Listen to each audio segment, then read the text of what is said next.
Packages arriving at your doorstep exactly on time. Customer service lines picking up on the first ring.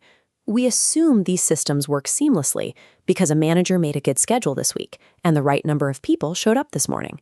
But when a system breaks, when a hospital ward sits empty, or a factory misses a crucial shipment, the root cause didn't happen that morning.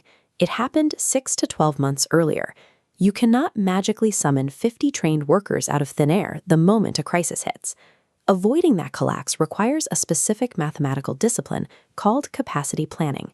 It means anticipating human labor needs and solving staffing crises long before the calendar actually reaches them. It's October, and a semiconductor plant named Z just signed a massive new contract. Production starts January 1st.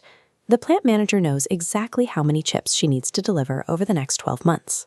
What she doesn't know yet is whether her people can actually absorb the work. To figure that out, we map the next year on a timeline.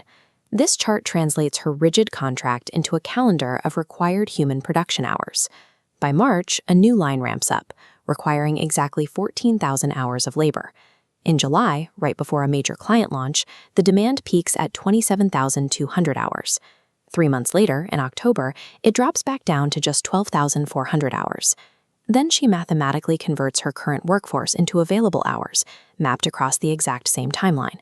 Layering these two variables together is the only way to convert an abstract business promise into a measurable human reality. Looking at this chart, the critical metric sits right in the space between the demand bars and the supply line. That is the gap. In March, her current staff will fall 2,800 hours short. In July, she faces a massive $6,400 deficit. But in October, the opposite happens. The plant will have an excess of 7,200 hours, paying for capacity that the contract never even asked for. Because she can see this July shortage all the way back in October, it remains a solvable math problem. She has time to recruit early, train new shifts, or lock in a subcontractor to absorb that summer peak. If she waits until June to figure this out, shifting schedules around will mathematically never invent the 6,400 hours missing from July. By then, the gap exists, whether anyone planned for it or not. Capacity planning acts as a form of time travel. You use today's data to intervene and solve tomorrow's operational crises before they are born. This mathematical matching of human hours belongs to no single industry.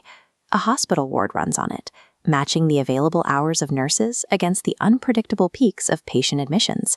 Retail logistics rely on it, matching the supply of cashiers to sudden spikes in supermarket footfall. Even knowledge work requires it, forcing law firms to scale attorneys to match wildly fluctuating caseloads. Covering those deficits is the only way to protect the quality of the service delivered to the person on the other end. At the same time, predicting the valleys is the only way to protect profit margins from the sunk cost of idle labor. So take a look at your own professional world. Where is an unnamed gap quietly sitting in your organization right now, waiting to become tomorrow's operational crisis?